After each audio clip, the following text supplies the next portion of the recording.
It was around 9 p.m. on a Sunday night, and I thought it would be a great idea to take 4 grams of dried mushrooms alone in my dorm room.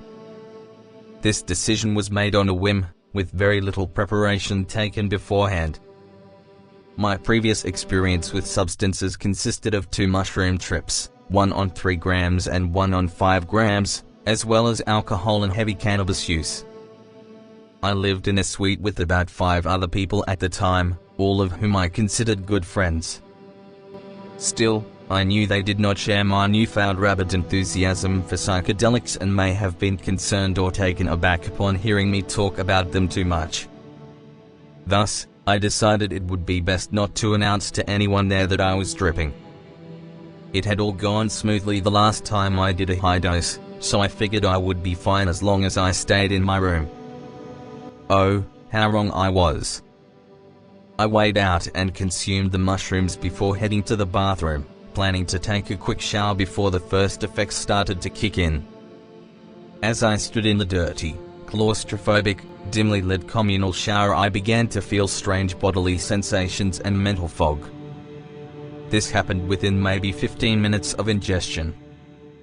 I felt a bit uneasy but figured I would just hurry up and make it back to my room before anything crazier happened. Already, the trip was off to a destabilizing start. The mushrooms had kicked in much sooner than I expected, and the body load had an intensity I had never felt before. I put on my pajamas and decided to listen to some music as the effects ramped up. Initially, the music was nice and I was having an okay time. I then decided to replay the same song I had been listening to a few times. For some reason, this action flipped a switch in my head. What am I doing? I began to feel like I was going in circles, moving in a physical and mental loop in my tiny dorm room. I lost track of what I was supposed to be doing or why I was doing anything at all. Oh no, I thought, I don't like this. That's when everything went downhill. Why did I take these? What have I done?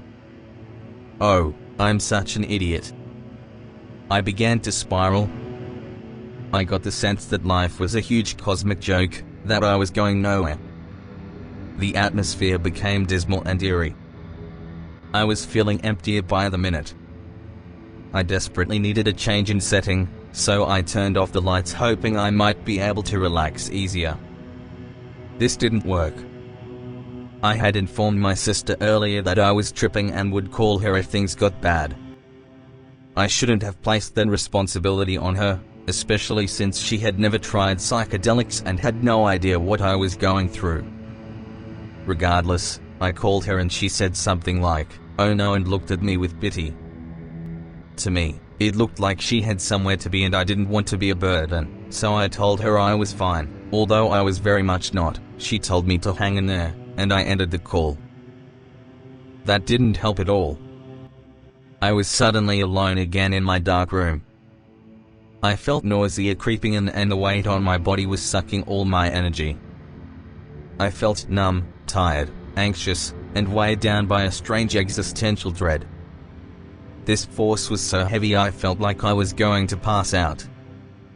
I didn't have any trip killers, but I desperately wanted this to end.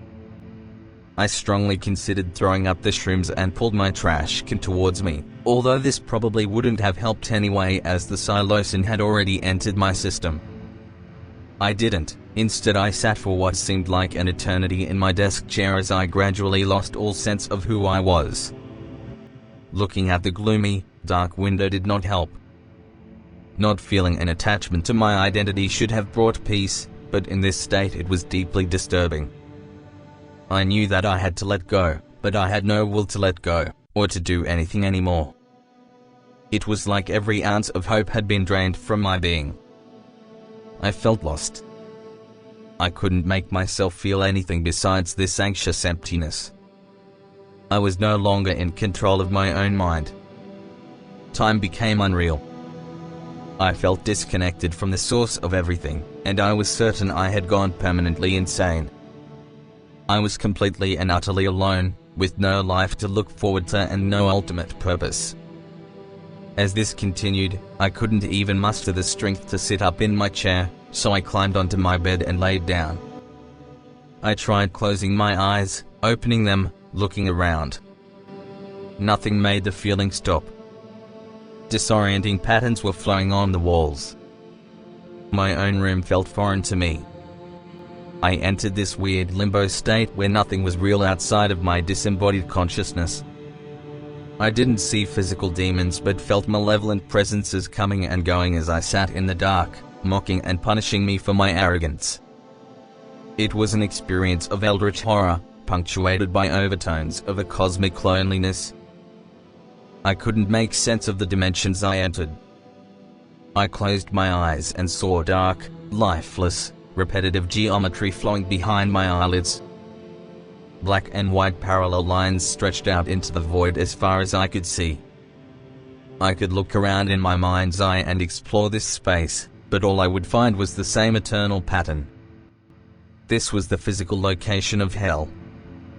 I had these convictions that I was dead and that I was truly alone in the universe, that the whole world was fake and in actuality there was nothing but me. What I perceived in my sober waking state as reality was not real, and I had just pulled back the curtain to reveal the true reality, a dark, timeless void of empty space stretching out towards infinity. This was what the universe truly was. Every value, goal or hope I held for the future, every relationship, everything that drove me to live, became superficial and meaningless. I could only focus on how life had always been this way and would continue to be this way forever. This was my place, and I was going to be trapped here for all eternity. After what must have been a couple hours, I somehow had the faintest idea that I could turn this around. I searched, I'm having a bad trip, not expecting to feel any better.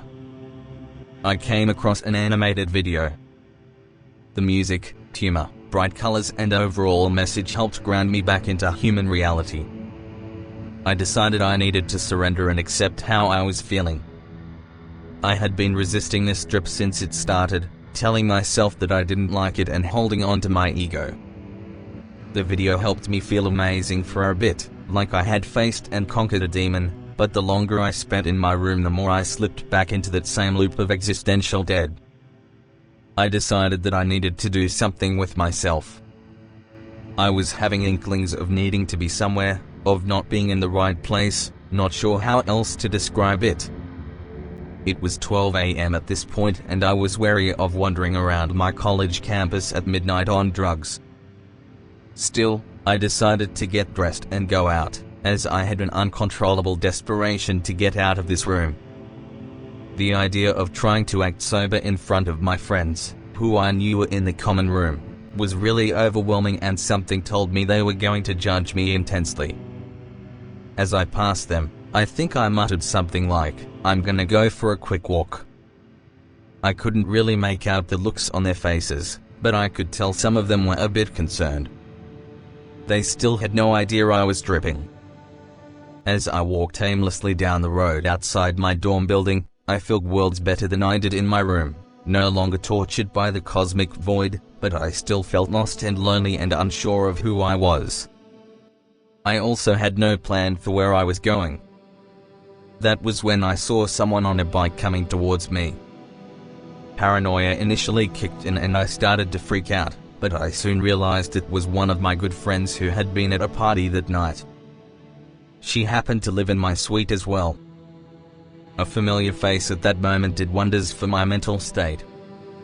She was heading back to the suite and asked me what I was doing walking around alone at midnight.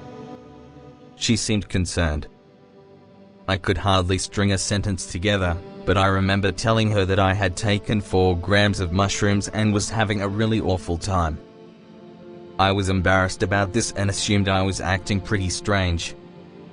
However, she assured me that I was acting normal and she wouldn't have even known I had taken anything. This calmed me down a bit, but something still told me she had the strong right to be mad at me. I felt guilty, and I started shaming myself for being such an impulsive idiot. Now my friend had to take care of me. She was pretty shocked at my decisions, but she didn't speak in a judgmental tone or blow the situation out of proportion. She was really chill about it. I started walking with her back to the dorm as she walked her bike. Eventually, as we walked and talked, my feelings of doubt subsided and were replaced by gratitude. I asked if I could ride her bike, and she agreed. I did a few laps around the courtyard in front of our dorm building. I felt like a little kid. Almost at the drop of a hat, my trip shifted in a positive direction. After this short bike ride, we entered the suite where I found two of my other roommates talking and watching Pirates of the Caribbean. I remember my friend who walked me home telling them in a funny, almost amused tone that she had found me wandering the streets on shrooms. Nobody seemed weirded out or angry, just concerned that I had decided to go outside in this state. They were surprised I was on shrooms and hadn't told them, and they laughed along with me about how crazy I was for doing this. We all had a good conversation and I sat down to watch the movie with them, which made for great entertainment. I finally began to laugh and experience the familiar euphoria as the effects of the mushroom dissipated. I felt so welcome, I can't even really describe the feeling. I was in the perfect place at the perfect time. I was home. I spent the come down in deep contemplation.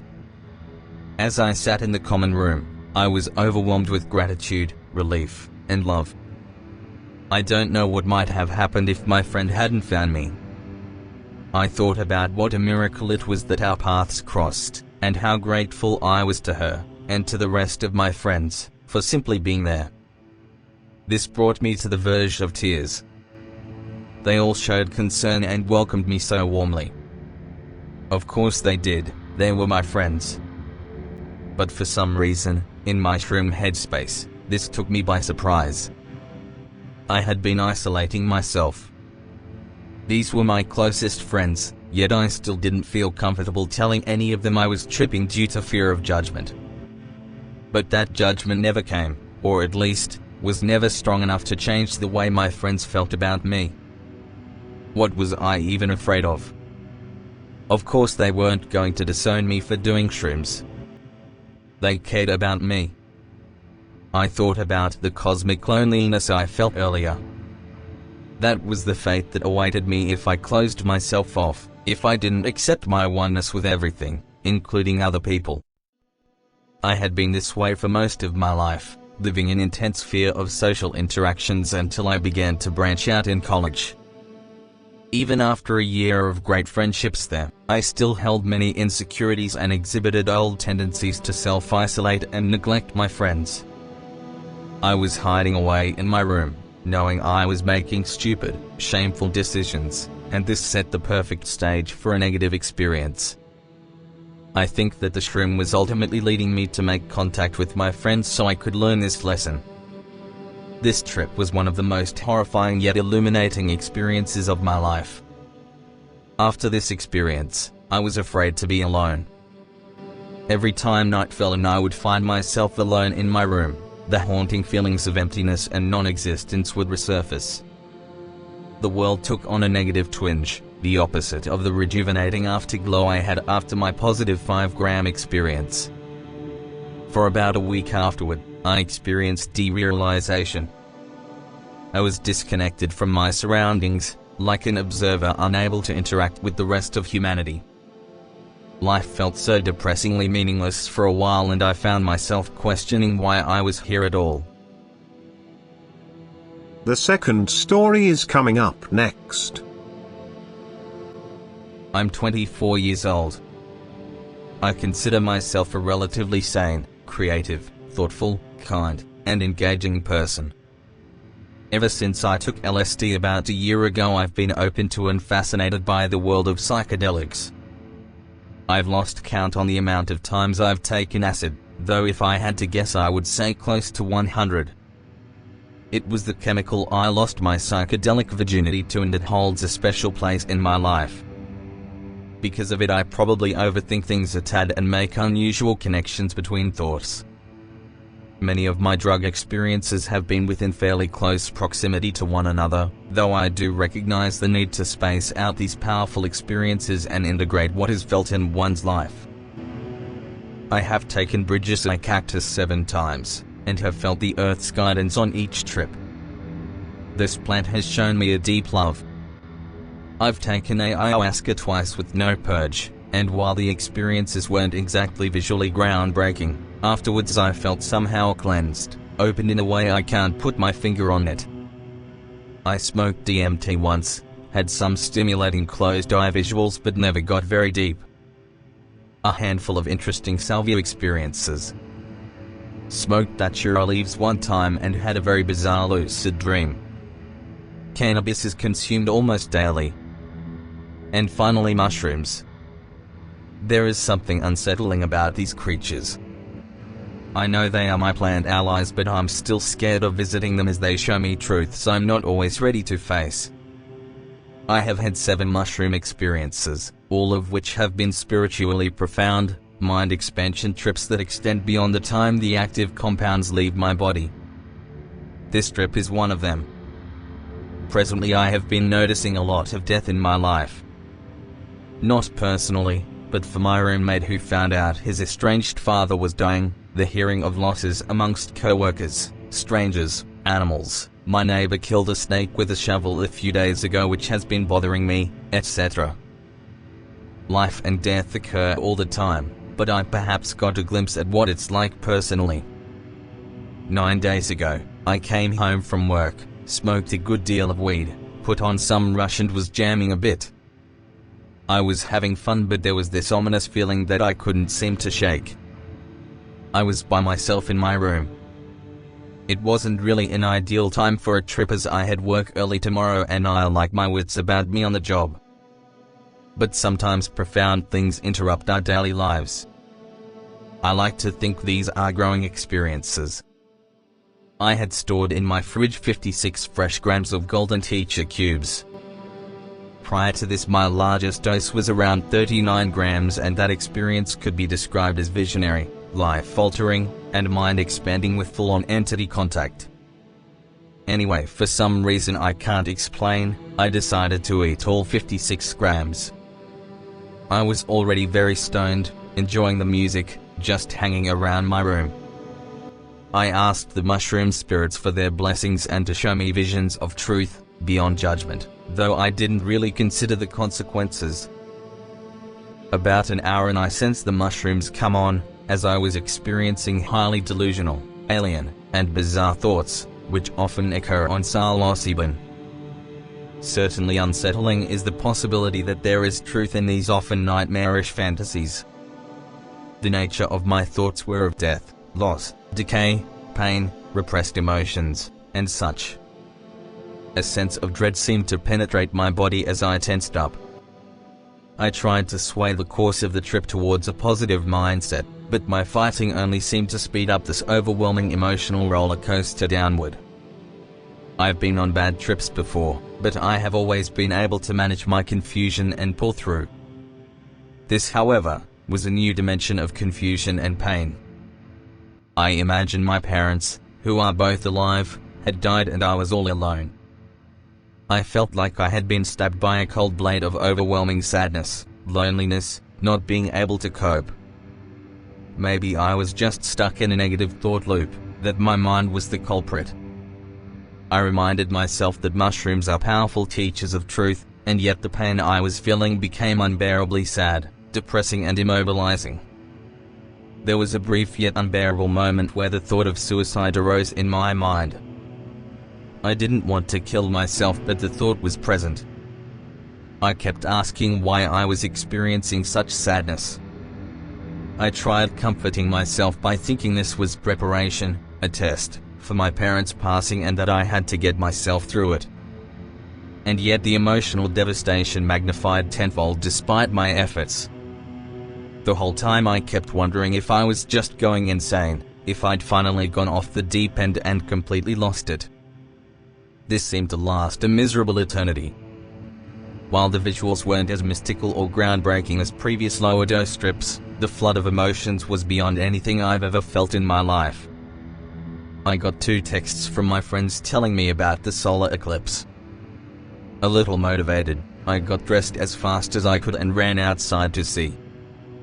My house had a poor view, so I hiked up this hill. I live in close proximity to large rock formations and mountainous terrain, to get a better perspective.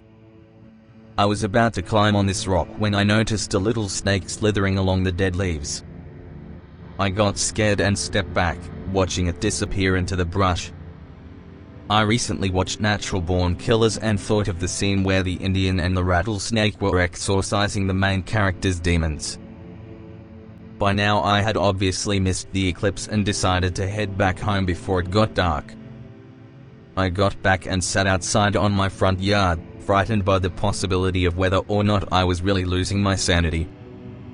I really felt so alone and confused. I needed help, a guide, someone to talk to more than ever. I called my girlfriend, but she didn't answer. I left her a text saying I was in the middle of a really bad trip and it would be nice to see her or hear her voice.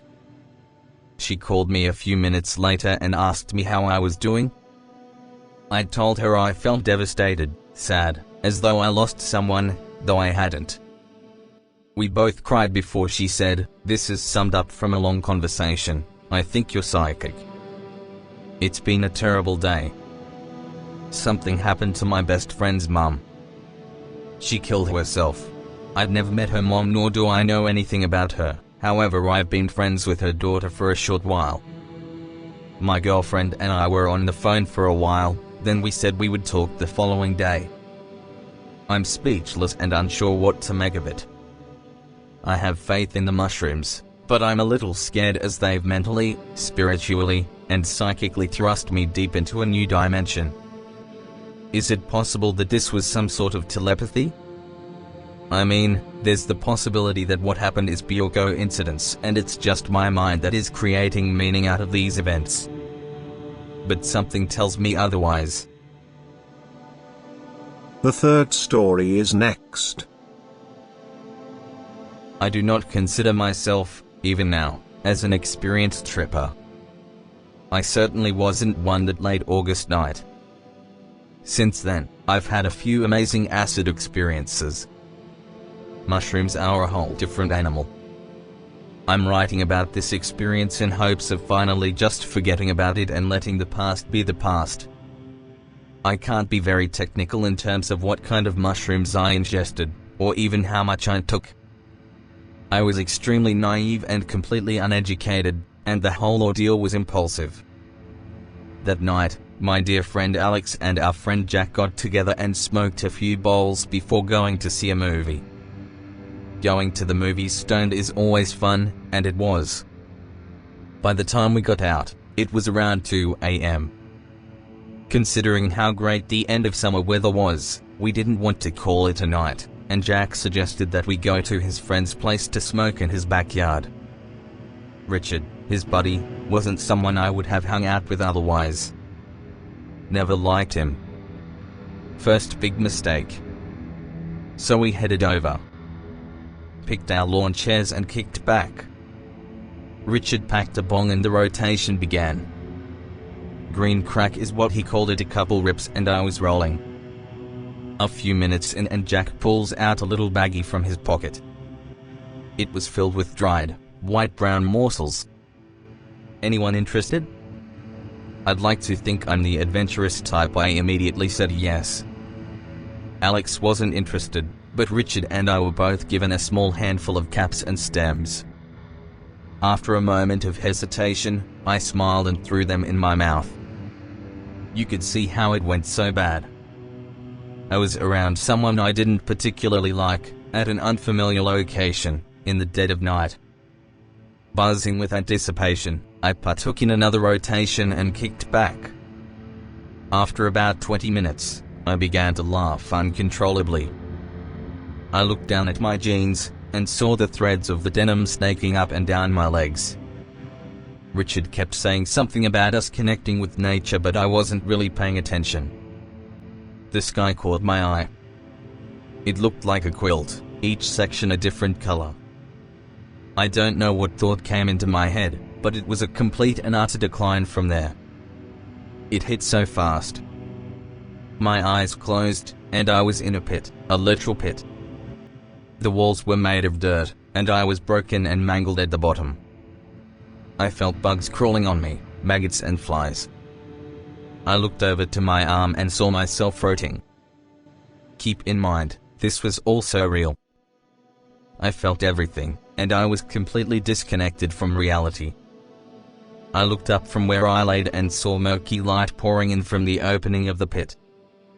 I heard the most malicious laughter imaginable, and voices talking about me, talking about how I was dead, how I wasted my life and was nothing but a disappointment.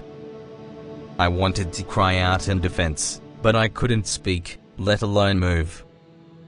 I was trapped.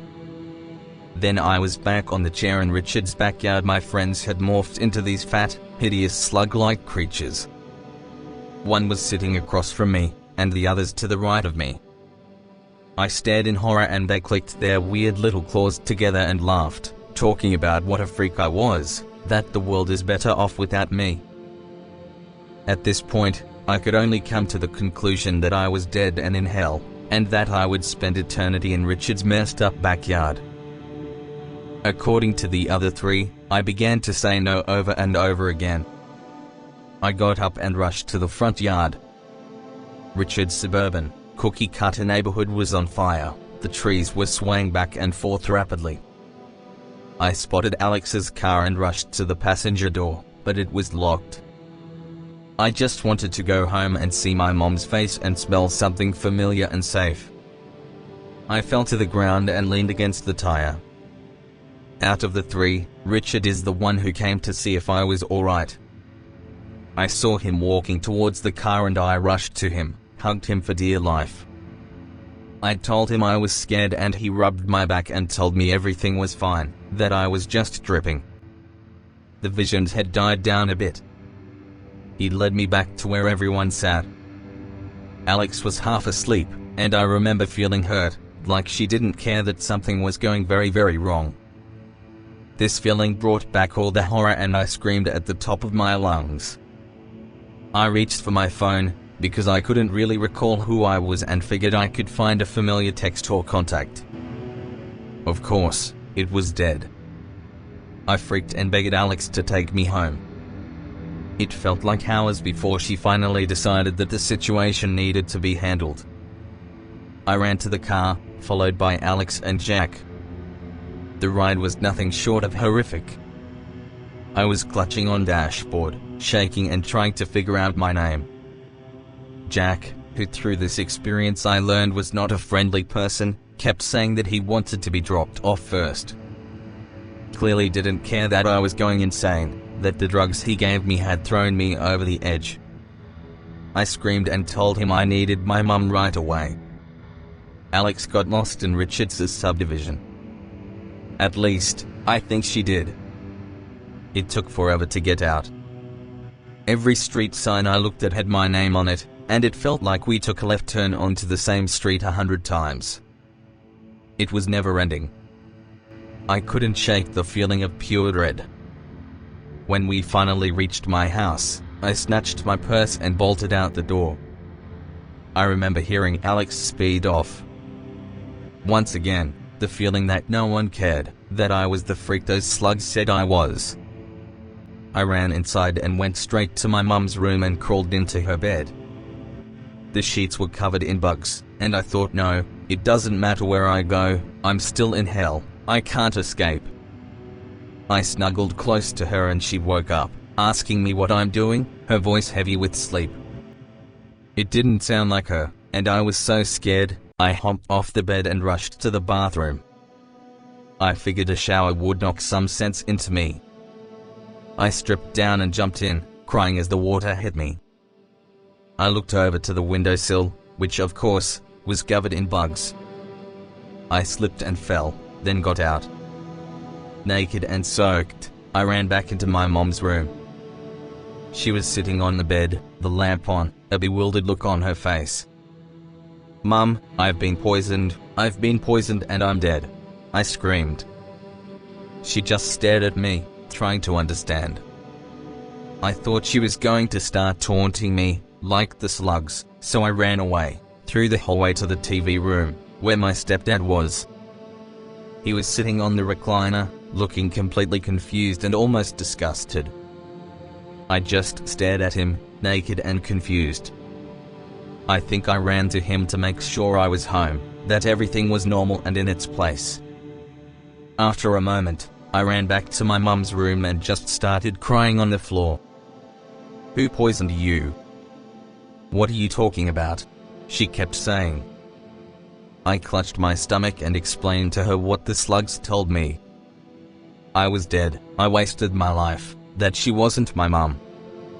Then I threw up. Tons and tons of bile all over her floor, on my hands and knees.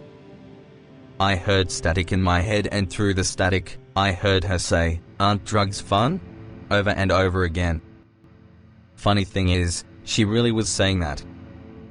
After I got out the last of it, I curled into a ball and watched her clean it all up, speechless and finally accepting my death.